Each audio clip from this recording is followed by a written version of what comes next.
Zooey doo, shabba da da da da da da da.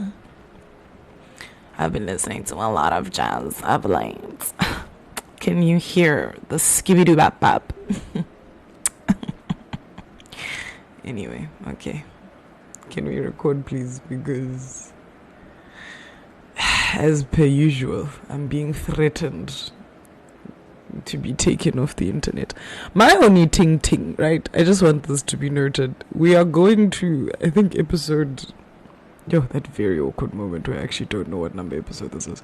Like, we are going to episode It's of Honor, right? We're going to episode 34, including the trailer. 35 not, or whatever, right? No, sorry. 34 including the trailer, 33 if not. And, like, I've created 33 episodes of me talking on the internet, right? And it's all because I've been threatened by that same internet. I'm just saying, guys, there's a magic here. It's the game we play. It's the dance we dance. Okay? Also, I want it noted, right? Yeah, this little pre-intro nonsense is the thing I'm doing now. That's not nonsense. I like it. Anyway, I've also just realized that, what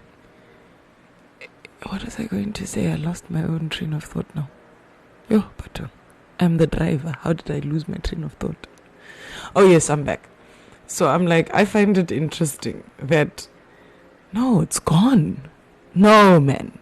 Oh my gosh, I hate it when that happens. Anyway, so train of thought is, it is what it is, okay? I was going to say something cool. It's gone now. So let's just start. Okay.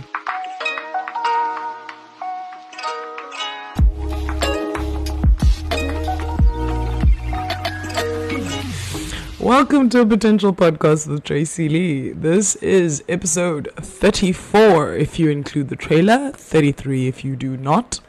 I was actually thinking about this the other day. This is also just a side note. That this podcast started as a review of other podcasts, and I haven't reviewed a podcast in Lord knows when. It's been forever and a day. But yeah, hey, like at this point, guys, the fact that I'm creating consistently within a series is big for all of us. So we should be very proud of me, okay? Because guess what? Today's episode is the next part of our 7 Deadly Sins series. Pom pom pom. I don't know why I said it like that. Like the series has been like that tone. But I can't even remember what the tone is because I only post every 2 or so months. So, you know, I guess there is something to consistency. Anyway, so today's episode is about gluttony, y'all. I'm not gonna lie and say I chose gluttony specifically as the next episode because I was inspired, but I don't think I was inspired for all the sins.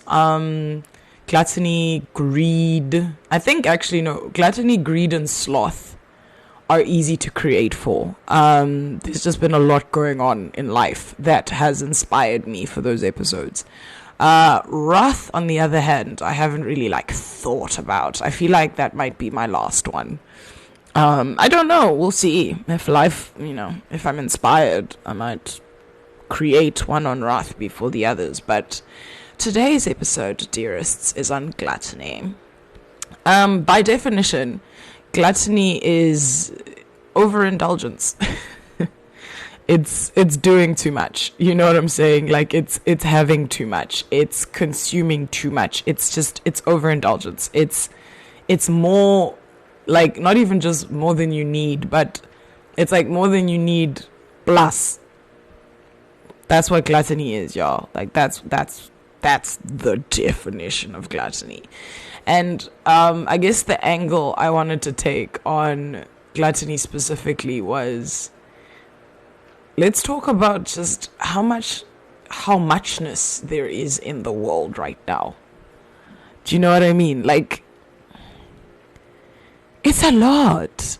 I feel like it's interesting that we live in an age of overindulgence, and yet we are lacking in so much.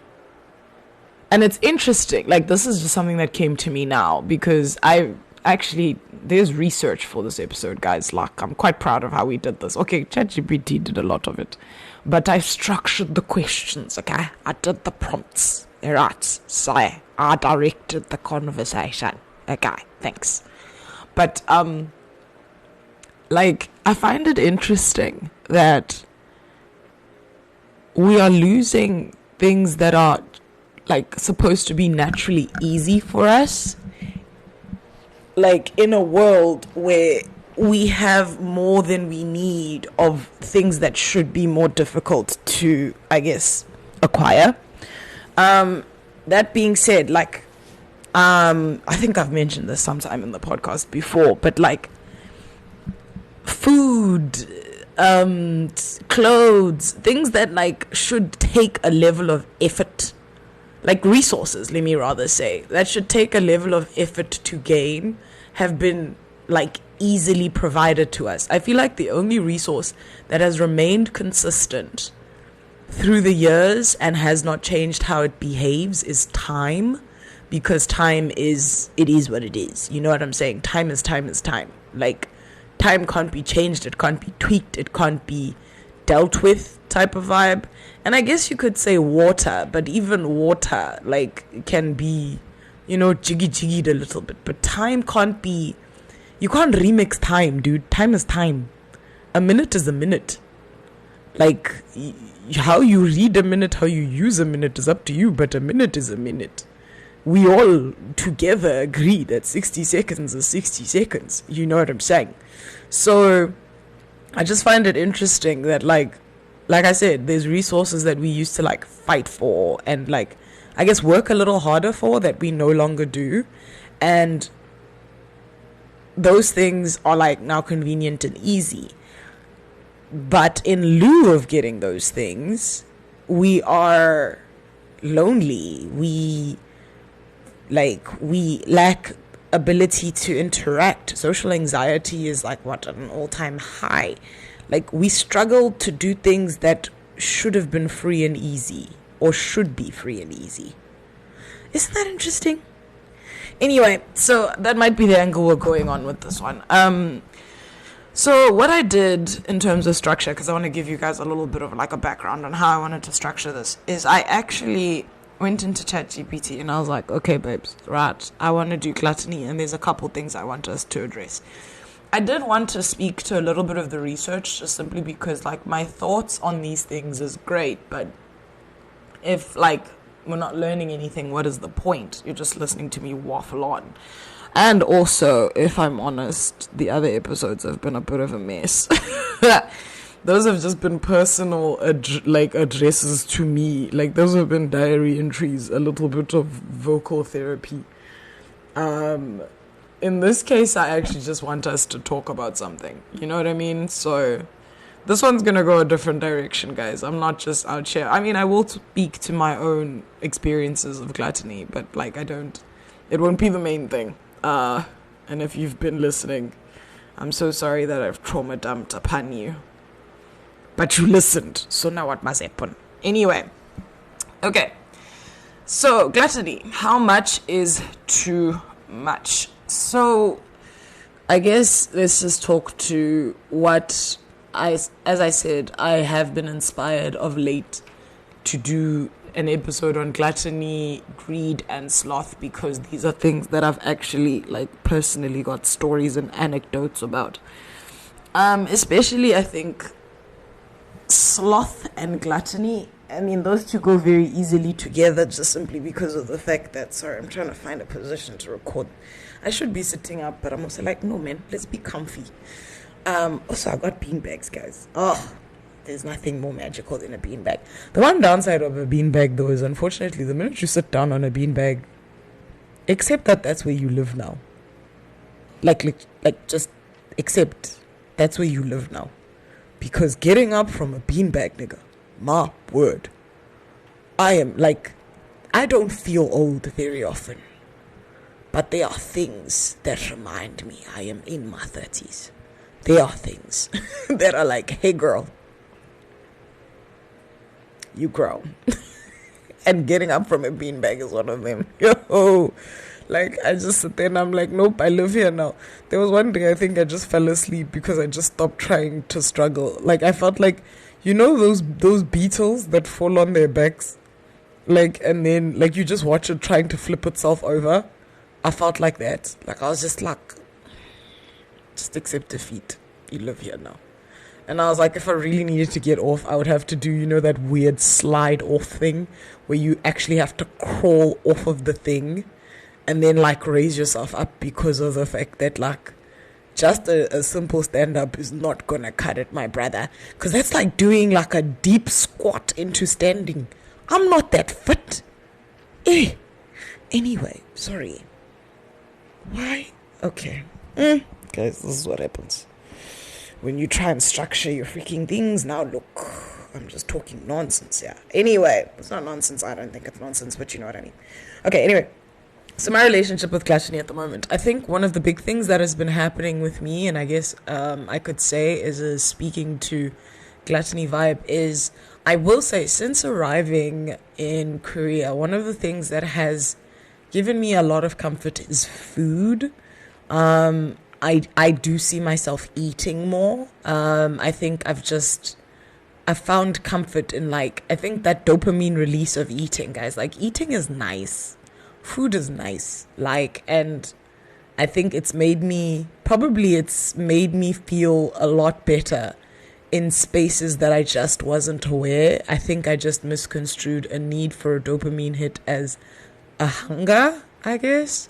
So I do acknowledge that I have been doing some overeating in this country, because I've looked at my body and I'm like, girl, you a little extra right now. What's going on over there? I'm like, mama's giving chunky.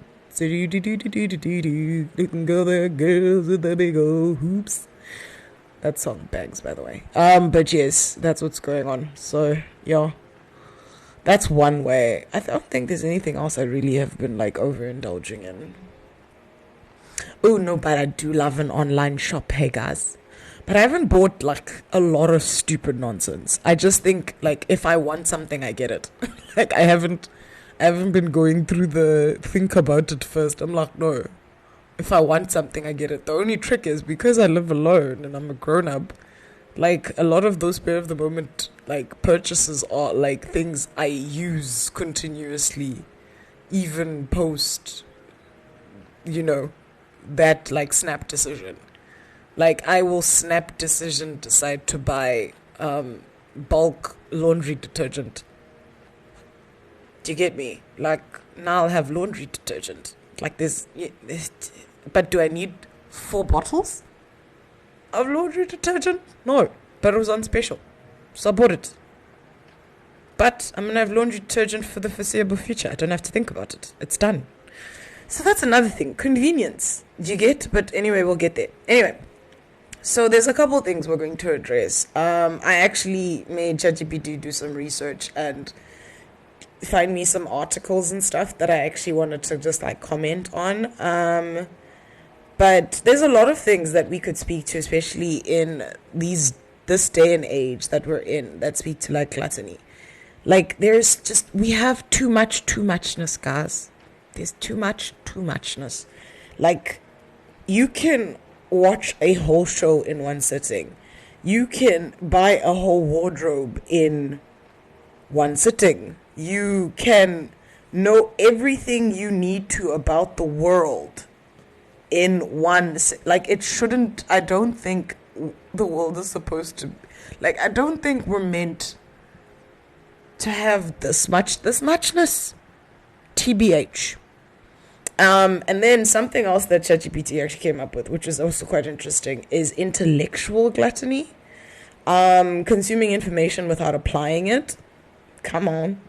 Because also that's the thing about gluttony, especially just from a food perspective, is the fact that the trick is the reason overeating is so bad for you is because you never get around to actually using the energy you are consuming, which is why it turns into fat. Like, that's what it is, guys. Literally, you need to use the calories you consume. That's how it works. And if you don't use those calories, like, it just converts itself to fat. It turns itself into a solid thing that shows that you ate, but you didn't use the energy that came from the eating. And I think it's the same with information. It's the same with, it's the same with information, I guess. It's the same, I guess, with the clothes and the shopping that we would do. It's the same with, doom scrolling technically falls into that same category as information. And so does, like, streaming binges and stuff like that, because that's also just information and stuff that you're just feeding yourself. The issue is the fact that in an effort to just to be in that too muchness state, you don't have time to actually use even the little bit you actually needed in the first place, which is tricky. And then another thing as well is the fact that we've also, as a society, because of how much is going on in the world, run to like self-care as an excuse, where I deserve this thing, I deserve the haul, I deserve the binge, I deserve the doom scroll. So yeah, I did obviously just want to make sure that I mention that this is brought to you by my producer and research assistant, Chatty G. Shout out to Chatty G. Okay, so anyway, let's get into some of the research. So I asked ChatGPT I'll tell you what my prompt was. So I literally asked ChatGPT to find me some recent studies on overconsumption of information and how it's affecting us, how having more options has been good or bad for us, and how convenience has helped or hurt us. And Chatty returned with the following. First study, so she went into studies and then we went into, she hit me with some books. Yes, I've decided that ChatGPT is a female. All my technology, I think, is female, if I'm honest. But yeah, so information overload and academic performance. So she found a study of 320 Chinese university students that have social media fatigue and cognitive depletion. Come on, cognitive depletion. So the thing is, they know they're over consuming. They know that it's all there, right? It isn't just mental noise, but it's also hurting them. And it's too much. They're distracted. And as a result, they want to do less. But then it's also, how do they do less? Which is also just screwing with them. So it's interesting that in their overwhelmedness, they're like, okay, I need to roll back on the social media or whatever. So then they're like, okay, cool, I need to roll back on the social media. But then in the efforts to roll back on the social media, that's another thing that's stressing them out. It's a whole thing, bruh. It's like a vicious cycle. Anyway, so that was an interesting one. But pretty much what it just rolls down to is the fact that it's information overload. And as a result, they're struggling to take in the information that's actually important.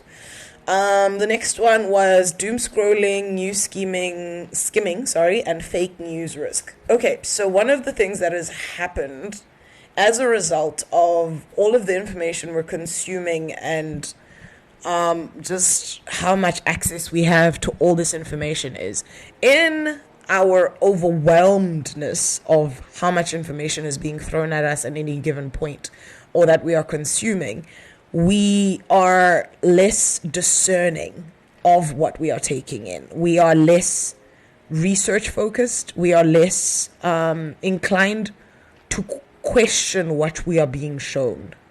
This I found interesting because I didn't think about it, but it's true. Like on some, I don't know how much of the stuff I read on Instagram that I instantly, I'm like, yeah, that is so true. Do you get me? Like, I don't think about, wait, could that be true? Could that be a lie? Do you know what I mean? Like, I don't question it. And I think there's a questioning element that we're not doing. And I think maybe that is something that needs to be, I guess, addressed as well. And also, just the big risk of, as a result, it's easier to accept misinformation just simply because there's so much information being thrown at you that you don't have time to like double tap something and just go on the path to doing the research, because there's so many things you know about or so many things you're trying to find out about all at the exact same time. So that one was actually quite interesting to me.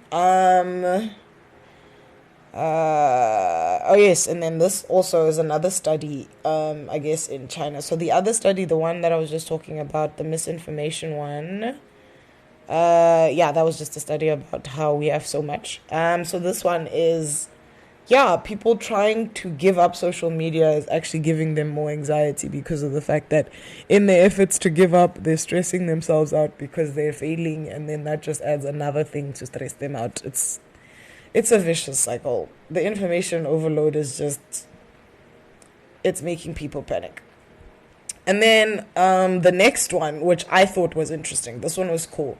It's over choice and decision fatigue. Okay, so the Women's Brain Health Initiative page says that there are too many options, too many choices, making decision-making stressful, time-consuming, and leads to poorer decisions. Now, this is interesting. Reason I thought this was one of the interesting points that I wanted to address specifically is because I've heard this quite a bit, especially from the online dating space, and like how the biggest issue with dating now is the fact that we have access to thousands of options, and as a result, because of all those options, you are overwhelmed and you never think you're making the right decision, right? And so actually the point I wrote down is too many options, overwhelmed, and therefore leading to making poor decisions, which is interesting because in a quest to try and make the absolute best decision, we can never make the pressure in turn, the best decision we can make. In turn, the pressure makes us make worse decisions. So in a quest to control every factor, we have less control over any particular factor. That right there is me. That's not ChatGPT, okay? I want that noted. But it's true. In our quest to have our hand over every part of the process, including finding love, we've lost control over the things we actually should be in control of. And also just like having all these options has now made you feel like, what if I make the wrong decision? And now you have, instead of just having the three options that were your decision, that were your ability, that were the thing, you now have thousands of options, and all thousands of those options are saying hello, and you are telling yourself that one of those thousands could be my wife, husband, or whatever it is, and you're afraid of making the wrong decision, which in turn makes you make maybe not so great decisions. So I found that interesting.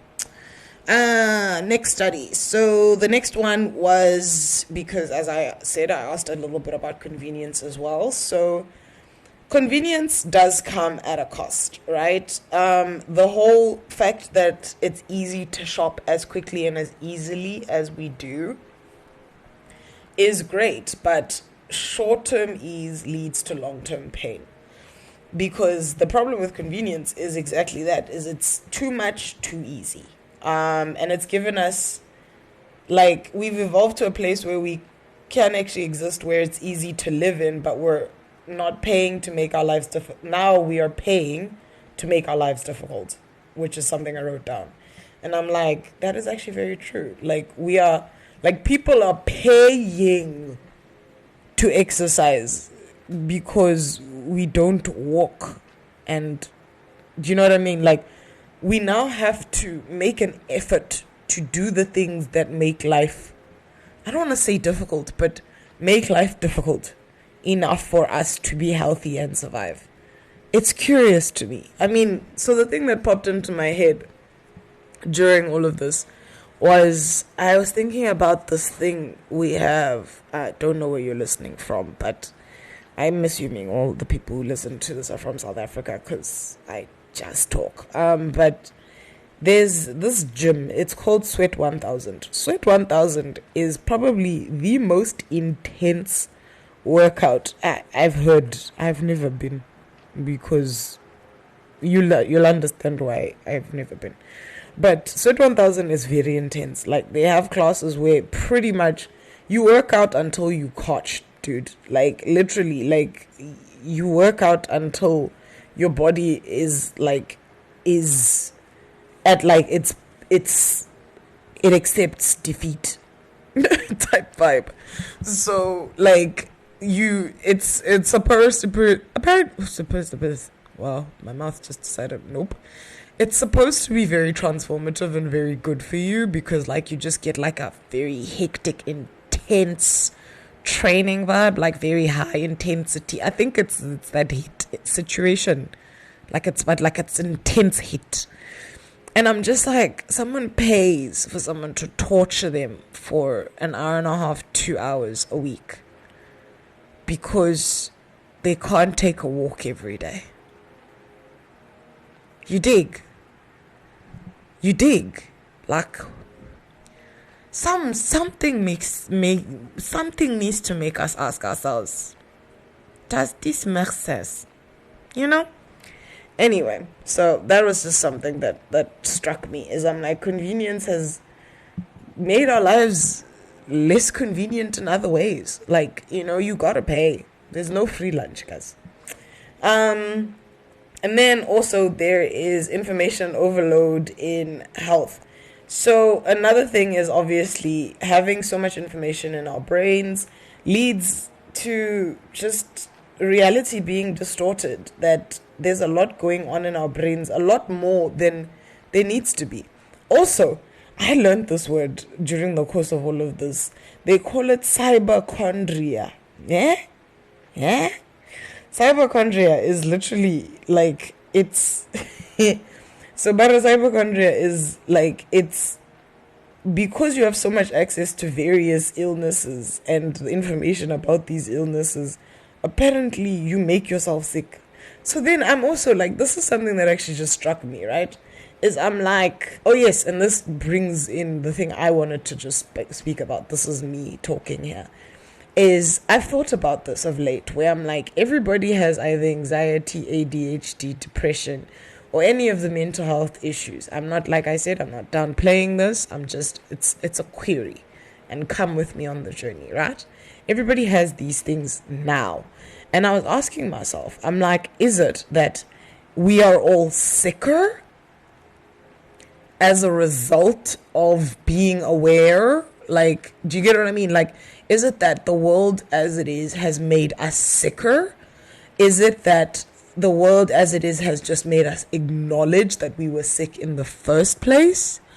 Or is it that we are not sick, we just are now surrounded by others who are sick, so as a result we also feel like we need to connect and also feel sick?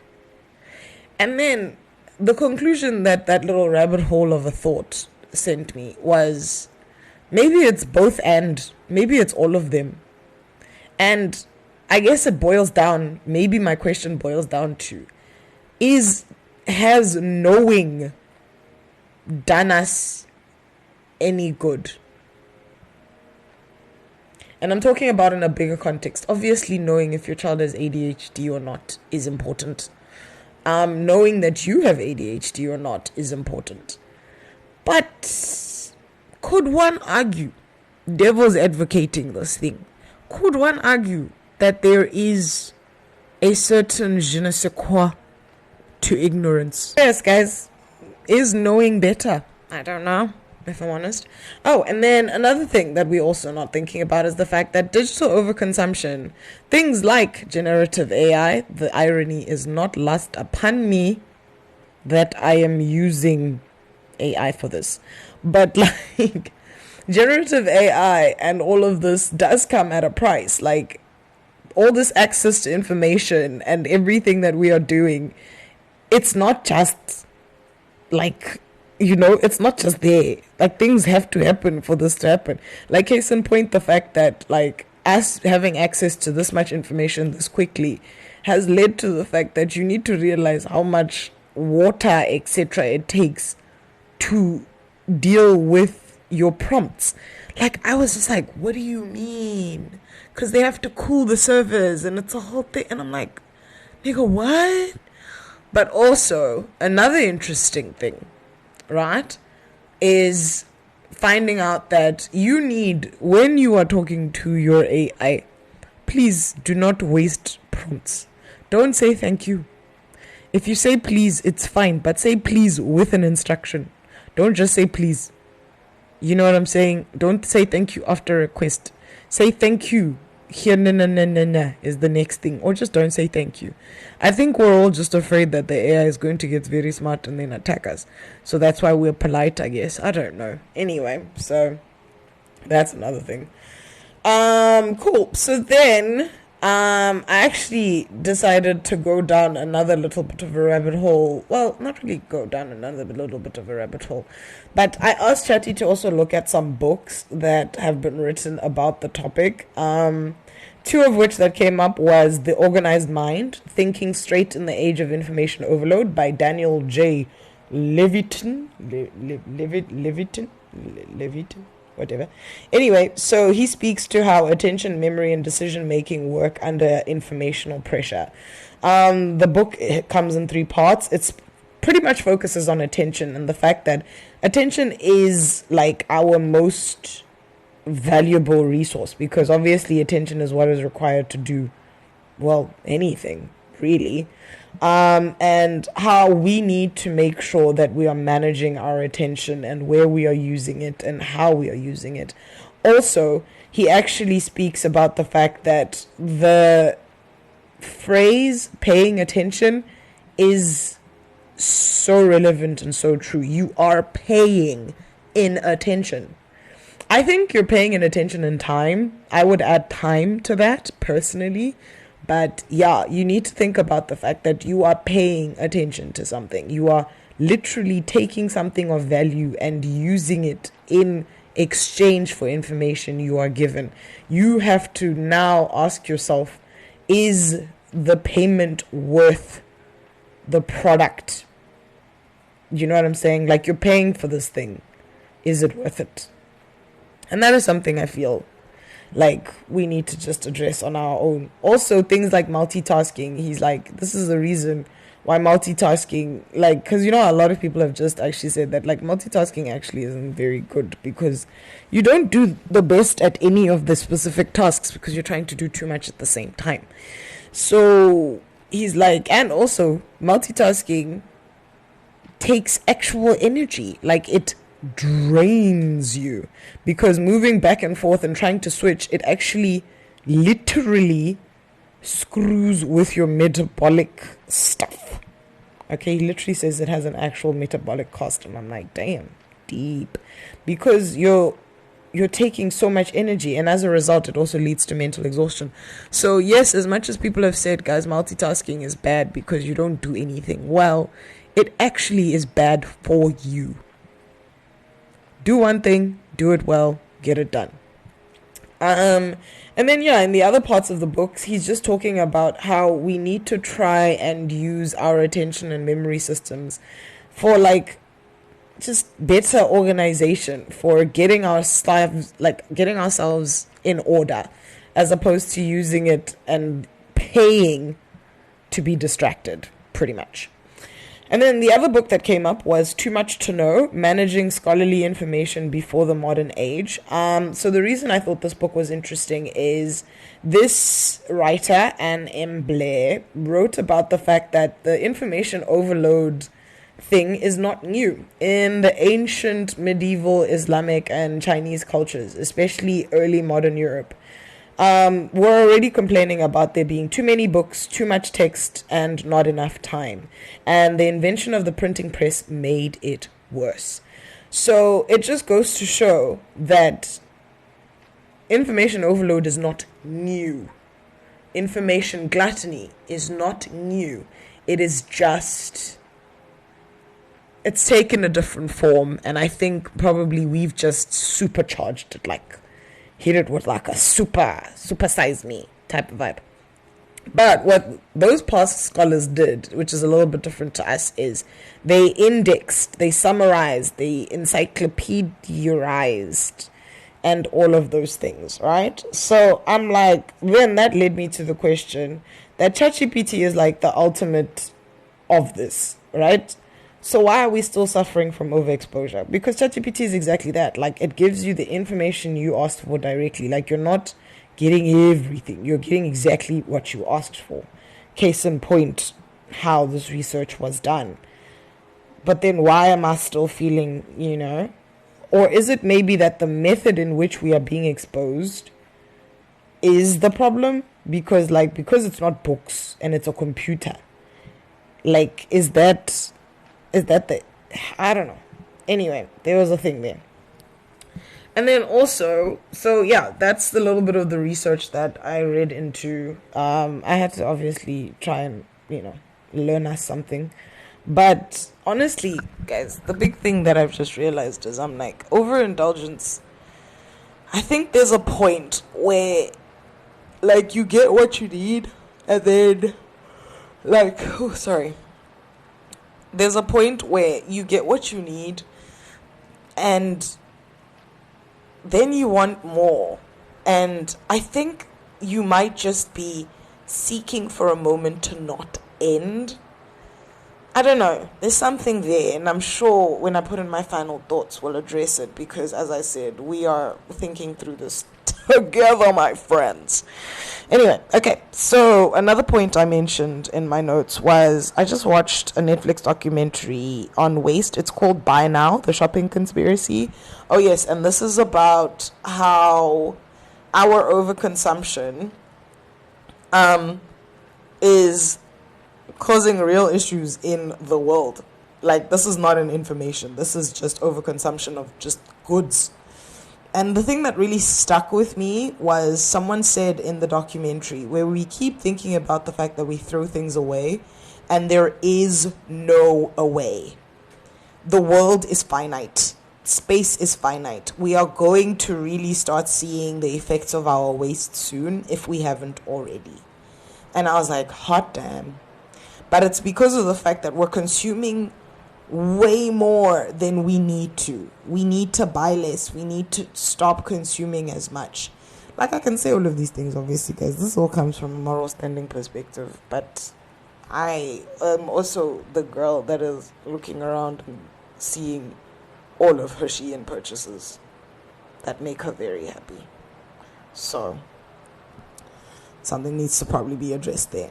Anyway, side notes. Oh, yes, I had a side note.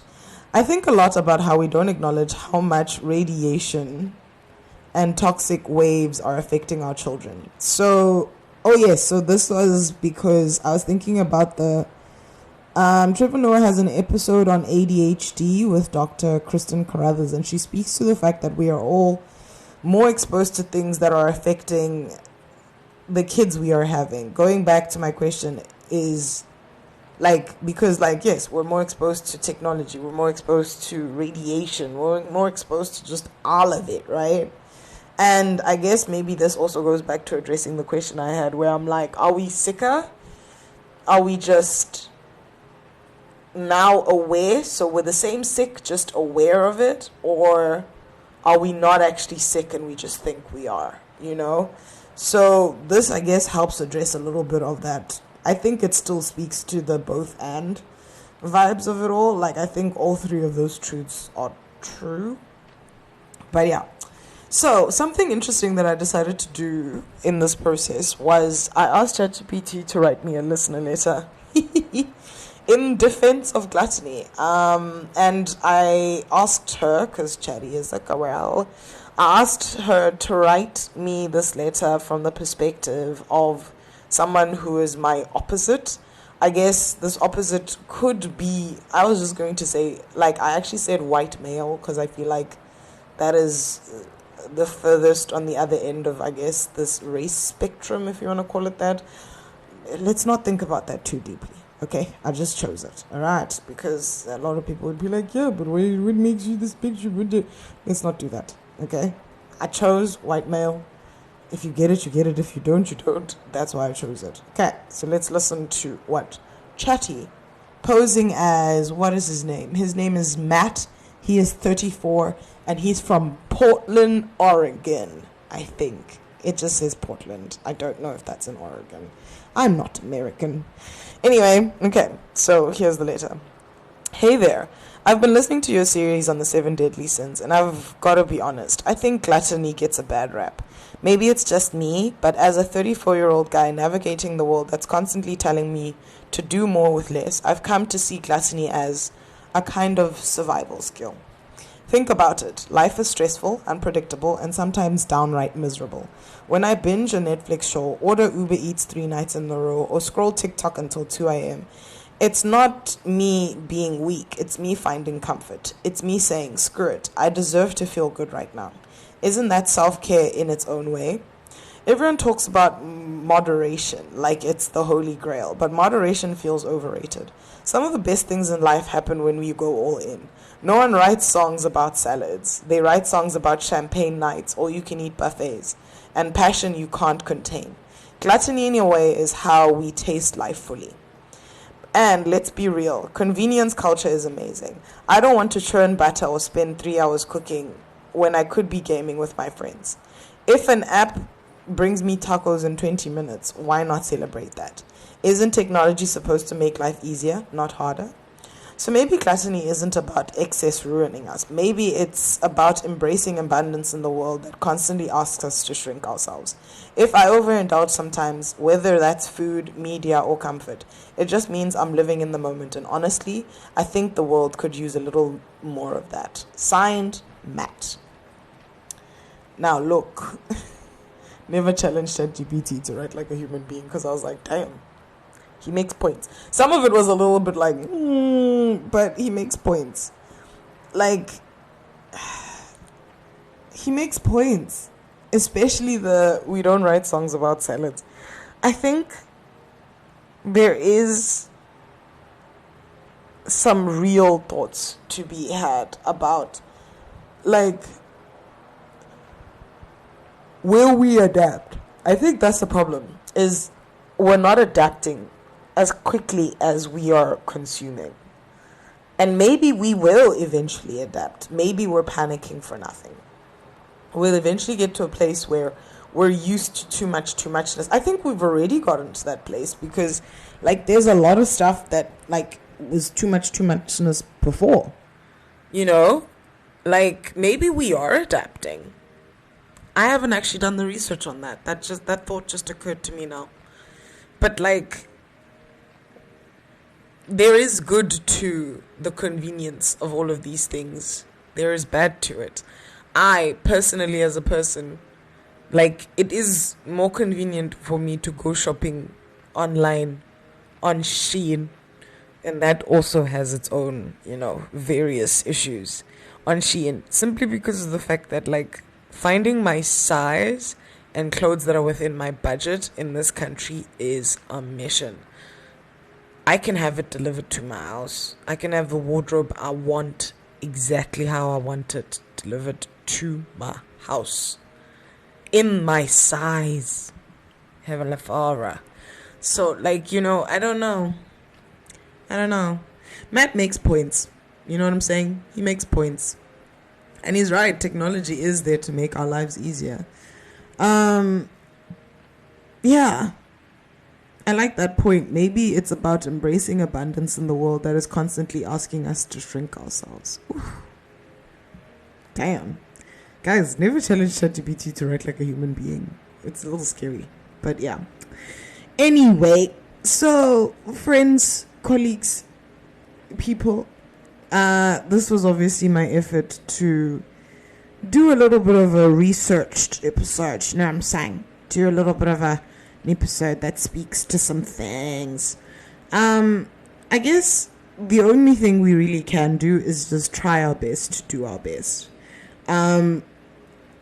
Be, I guess, more intentional I think that's the one thing that everybody agrees on, is there's nothing you can do about how muchness is available. But the one thing you can do is, yes, you can try and moderate, but I think also maybe choose a little bit, like be a little bit more choosy. I don't even think it's necessarily moderation, because the thing about moderation is it's you saying, this is a thing, it's a thing I want, it's a thing I like, and I don't want. No, I think maybe it's more about intentionality. Like, it's taking the extra 2 seconds to think about it, whatever it is. Do you know what I mean? I think that would be my personal solve for the situation.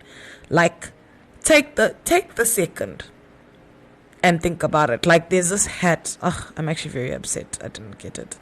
There's this hat they were selling at the convenience store up the road from me. It was so pretty, and I wanted it so bad. And I was like, Tracy, you can't just buy a hat because you just want it. And guys, when I say I've been thinking about this hat for 2 months and it was sold, and I went there today and I was like, buy that hat, and I went and it wasn't there, and I was bummed. I was upset. But then I was like, I guess I wasn't meant to have the hat. You know what? No one died. But it's just, you know what I mean? Like, it was just a moment that I was having. And I took a second. I thought about it. And I still wanted it. Did you get me? So I do think that things you are meant to have, things that you are meant, like, that you really, truly want and deserve, and if you can afford or whatever it is, get it, dude. I just think take a second. That's my suggestion. Because this thing of trying to, like, do less nice things, it's shaky. I say this because of the fact that I'm also speaking to myself here, where I'm just like, dude, people telling me just like eat less, nigga. No. I think the best decision would be to tell me, think about how much you need to eat. Do you get me? Where it feels more like we're getting ahead of things as opposed to, you know, I don't know. Just intentionality, applying a little bit more thought. And I feel like that can apply to everything. It can apply to shopping. It can apply to information consumption. It can apply to consumption, like food consumption. It can apply to everything. Just be intentional. Think about it for a second. Make the decision with all of your brain. Because I think another thing as well is, because we are not, like, we are applying our brains, but we're not exercising them. Do you get me? Like, I feel like we're just throwing things at our brains and seeing what sticks, as opposed to exercising our brains. Like, being like, okay, cool, here's all the information. What am I going to do with it? You know? And pretty much this is the solutions that all of these writers have, is they just say, look, guys, just get into the process of sorting your stuff out. If you have the information, sort it out. If you have if you keep collecting this information, index it, put it into spaces, use the information before collecting more. If you're eating, like, think about how much you need to eat before entering a meal situation. Walking in with a little bit more intentionality might help make better decisions during the course of the meal. You know, but with anything good that we can overindulge in, you always just have to walk in with an intention. Okay, so yeah, guys, that's gluttony, man. Addressed. My final thoughts. With all that is available to us, how do we decide what is important, what is and isn't relevant? The key isn't that. Maybe the key is it's not that far ahead. Maybe the key is knowing that it all isn't relevant in the first place.